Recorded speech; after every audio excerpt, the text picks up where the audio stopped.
তো এই হয়ে গেল আমাদের ইলেকট্রনের ডিসকভারি। এবার চলে আসছি আমরা ডিসকভারি অফ প্রোটনে। এবার প্রোটন ডিসকভারির দিকে যাব। কি করেছে? Study of anode race or canal race. এতক্ষণ আমরা পড়ছিলাম ক্যাথোড রেস, যেটা ক্যাথোড থেকে বেরোচ্ছিল। এই পিকচারটা দেখো, পিকচারটা আশা করছি এখন আর অত বোঝাতে হবে না যে ডিসচার্জ টিউব, এই যে ক্যাথোড অ্যানোড। আগের যে পিকচারটা ছিল খেয়াল করে দেখো, এবার এই দিক থেকে রে যাচ্ছিল তখন। এই ছবিটা দেখো উল্টো দিক থেকে, এই দিক থেকে, অ্যানোড থেকে। যেহেতু অ্যানোড থেকে রেগুলো এইদিকে পাস করছে, তাই এদেরকে অ্যানোড রেস বলা হয়। ক্যানাল রেস কেন বলা হয়? ক্যানাল রেস আমি পড়াচ্ছি। এই যে দেখো ক্যাথোডের মধ্যে না, এই যে ক্যাথোডটা আছে, এবার দেখো ক্যাথোডের মধ্যে দেখো ছোটো ছোটো ফুটো আছে, দেখতে পাচ্ছ ভালো করে? দেখো ফুটো আছে, হ্যাঁ, হোল করে দেওয়া আছে। যেহেতু এই ক্যানালের মতো তৈরি করে, এখান থেকে এই রেগুলো এই ক্যানালের ভেতর দিয়ে পাস করে চলে যাবে, সেই জন্য এদেরকে ক্যানাল রেসও বলা হয়। ওকে, তো চলো পড়ি, দেখি কী লেখা আছে। The formation of cathode rays has shown that all the atoms contain negatively charge particles called electrons. Now an atom is electrically neutral. এবার বোঝো যে প্রোটনের সেন্সটা কিভাবে আসলো। ইলেকট্রন অলরেডি ডিসকভার্ড, আবার আমরা এটা জেনেছি যে একটা যে কোনো একটা অবজেক্টের যে পার্টিকেল, যে স্মলেস্ট পার্টিকেল যেটা অ্যাটম, সেটা কি, সেটা তো নিউট্রাল হয়। সেটার মধ্যে তো ইলেকট্রিক, শুধু যদি ইলেকট্রন থাকতো নেগেটিভ চার্জ, তাহলে তো আমাদের সেই চার্জটা তো আমরা ফিল করতে পারতাম, চার্জটা তো আমাদের গায়ে লাগতো। তো সেটা তো হয় না, সব কিছু নিউট্রাল। তার মানে বোঝা যাচ্ছে যে নেগেটিভের সাথে সাথে ওখানে অবশ্যই একটা পজিটিভ বলে কিছু আছে। অ্যান্ড শুধু পজিটিভ বলে কিছু আছে তাই না, ইকুয়াল অ্যামাউন্টের পজিটিভ থাকতে হবে, তবে না ওই দুটো একে অপরকে ক্যান্সেল করবে। সেটাই বলছেন, নাও an atom is electrically neutral, so it must contain some positively charged particles to balance the negative charge of electrons. কথা বুঝতে পারলা? যে it has actually been found by experiments that all atoms contains positively charged particles called protons. তারপর এক্সপেরিমেন্টের মাধ্যমে এটা দেখা গেছে যে ওখানে একটা পজিটিভ চার্জ পার্টিকেল থাকে প্রোটন। সেটা কি করে? The existence of protons in the atoms was shown by Goldstein. In the production of a positive rays, a discharge tube having perforated cathode is used. Perforated cathode কোনটাকে বলা যাচ্ছে? যে ক্যাথোডটায় ফুটো ফুটো থাকে, সেই ক্যাথোডটাকে পারফোরেটেড ক্যাথোড বলা হয়। A perforated cathode having holes in it, যেটা বললাম, these perforations or holes allow the positive rays to pass through them. মানে এই হোলের মধ্যে দিয়ে এই দিক থেকে পজিটিভ রে পাস করে যায়। When a high voltage of about 10,000 volts is applied to a discharge tube having a perforated cathodes and containing air at very low pressure of about 0.001 mm of mercury, a faint red glow is observed behind the cathode.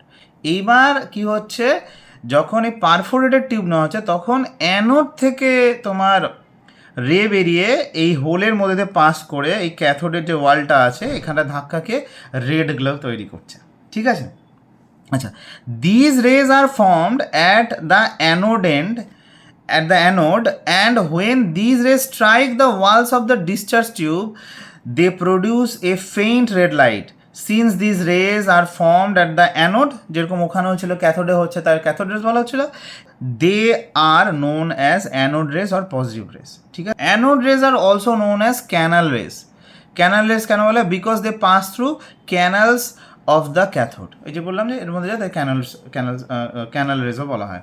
এবার এইখান থেকে যে anode থেকে যে রেটা বেরোচ্ছে সেটা তো positive রে, সেটা তো বুঝলাম, কিন্তু এখান থেকে প্রোটন অবধি যাও, যে লেখা আছে Discovery of proton, study of anode race or canal race. তো আমরা এতক্ষণ পর্যন্ত এই যে এইটুকু অবধি যেটা পড়া হলো না, এই যে এতটা, এটা কিন্তু আমাদের স্টাডি অফ অ্যানোড রেস হলো, যে অ্যানোড রেস কি, ওয়াই তাকে ক্যানাল রেস বলা হয়, সব কিছু জানা হলো। কিন্তু এইখান থেকে ডিসকভারি অফ পোর্শন অবধি যাওয়ার যে রাস্তাটা, হ্যাঁ, সেটা কিভাবে আমরা ডিফাইন করব। ক্যাথোড থেকে যখন ক্যাথোড রেটা এদিকে যাচ্ছিল, সেই ক্যাথোড রেটা কিন্তু খুবই স্পিডে যাচ্ছিল, খুব স্পিডে এদিক থেকে এদিকে যাচ্ছিল, এবং যাওয়ার সময় এই যাওয়ার পথে যে কটা গ্যাস পার্টিকেল বা গ্যাস মলিকিউল ছিল, গ্যাসের অ্যাটম ছিল, তাদের সাথে ওর একটা জোরে একটা সংঘর্ষ লাগে, জোরে একটা ধাক্কা খায়, এবং ধাক্কা খাওয়ার জন্য, এই পার্টিকেলের সাথে ধাক্কা খাওয়ার জন্য ওই গ্যাস পার্টিকেলগুলোর মধ্যে থেকে একটা একটা ইলেকট্রন ওরা কি করে দিচ্ছে, রিলিজ করে দিচ্ছিল, মানে বাড়ি মেরে ওর ভেতর ইলেকট্রনটা বের করে দিয়েছে। এবার আমাকে বলো যে একটা অ্যাটম মানে ওর মধ্যে কি থাকে, ইলেকট্রন আর প্রোটন দুটোই থাকে। লাইক আমি একটা এক্সাম্পল দিয়ে তোমাকে বলছি যে ধরো এটা যদি একটা অ্যাটম হয়, আর এই অ্যাটমের মধ্যে লেটস সে ইলেকট্রন আছে 10টা আর প্রোটনও আছে কটা, 10টা। এবার ক্যাথোড রে থেকে মনে করে দেখো, এই ক্যাথোড রে থেকে এবার মনে করে দেখো এই ক্যাথোড এন্ড থেকে রেটা বেরিয়ে যাচ্ছিল কোথায়, অ্যানোডের দিকে। কথা বুঝতে পারছো? আর রাস্তাতে এরকম একটা অ্যাটম পড়লো, যার সাথেও বাড়ি খেলো, ধাক্কা মেরে এর ভেতর থেকে একটা ইলেকট্রনকে বাইরে বের করে দিল। ধাক্কা খাওয়ার জন্য একটা ইলেকট্রন কি হয়ে গেল, রিলিজ হয়ে গেল। যে মোমেন্টে ইলেকট্রন রিলিজ হয়ে গেল, তাহলে তো আর এখানে 10টা ইলেকট্রন থাকলো না, এখানে কটা ইলেকট্রন থাকলো, 9টা ইলেকট্রন হয়ে গেল। এবার 9টা ইলেকট্রন মানে কি, 9টা ইলেকট্রনের 9টা নেগেটিভ চার্জ, 10টা ইলেকট্রন মানে 10টার পজিটিভ চার্জ। আগে কিন্তু 10টা নেগেটিভ 10টা পজিটিভ ছিল বলে ক্যান্সেল হয়ে যাচ্ছিল। এবার 9টা নেগেটিভের সাথে 9টা পজিটিভ ক্যান্সেল হবে, কিন্তু একটা তো পজিটিভ থেকে যাবে। তাহলে এইবার যে অ্যাটমটা থাকলো, এই অ্যাটমটার চার্জ কি হলো, এই অ্যাটমটার চার্জ এখন হলো কি, পজিটিভ চার্জ। এই পজিটিভ চার্জের যে এই এই অ্যাটমটার চার্জ হলো পজিটিভ চার্জ। এই পজিটিভ চার্জটাই এবার রে আকারে তোমার কোন দিকে যাচ্ছে, পজিটিভ রে, পজিটিভ চার্জ, এই পজিটিভ, এবার এই অ্যাটমটার চার্জ কি হলো তাহলে, পজিটিভ চার্জ।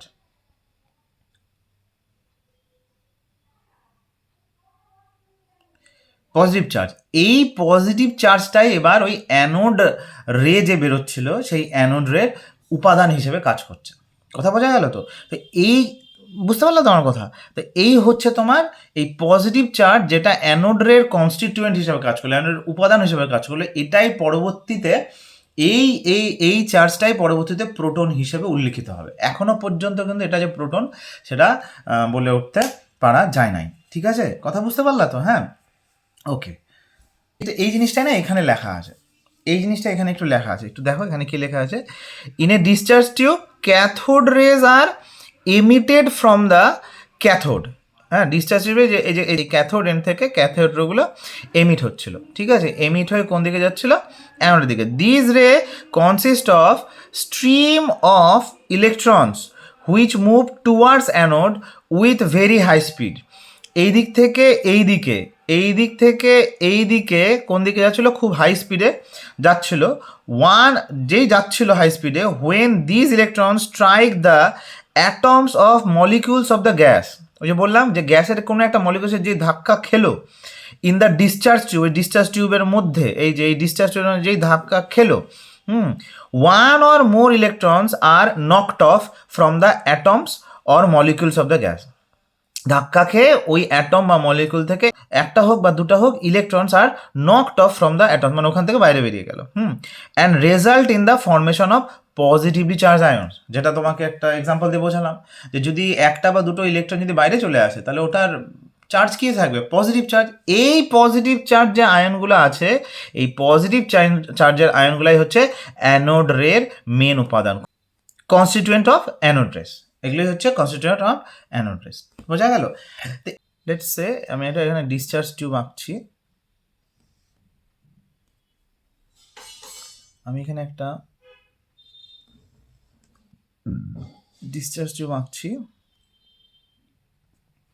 এটা হলো তোমার ক্যাথোড এন্ড, এটা হলো তোমার অ্যানোড এন্ড। ঠিক আছে, এটা হলো ক্যাথোড এন্ড, এটা কি হয়ে গেল আমার অ্যানোড এন্ড। ভালো করে বোঝো।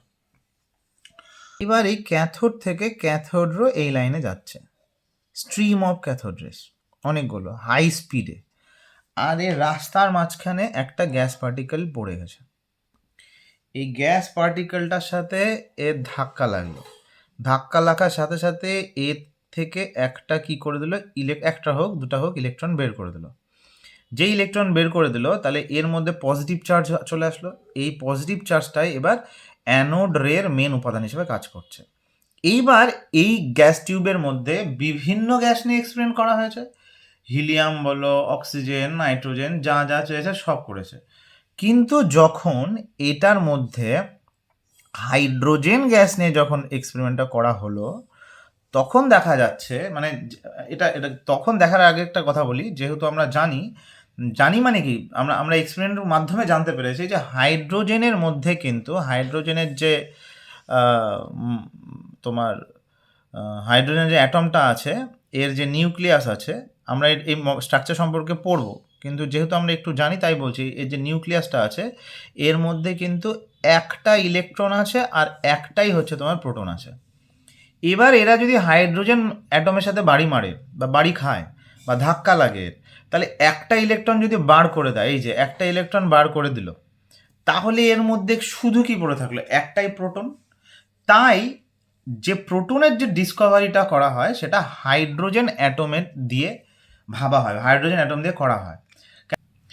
এবার তাহলে তুমি চলে আসো এই পয়েন্টটায়, দেখো যে when hydrogen gas is taken in the discharge tube, the positive particles H plus, the positive particles produced in the anode rays are called protons. Are called কি? প্রোটনস। হ্যাঁ, এখানে আরেকটা জিনিস বলি ওই ইলেকট্রনের মতো করে, যে প্রোটনস আর constituents of all atoms. Actually কি, প্রোটনসকে কিন্তু ইউনিভার্সাল পার্টিকেল বলা হয় না, ইলেকট্রনকে ইউনিভার্সাল বলা হচ্ছিল। কেন ইউনিভার্সাল বলা হচ্ছিল? কেন সমস্ত অ্যাটমের মধ্যে ইলেকট্রন ছিল এবং সমস্ত অ্যাটমের ইলেকট্রনের মাস আর চার্জও সেম, বিলকুল সেম ছিল। এবার কি দেখা গেছে যে সমস্ত অ্যাটমের মধ্যে প্রোটনও আছে। হ্যাঁ, প্রোটন আছে, কিন্তু unlike electron it is not a universal particle. Y?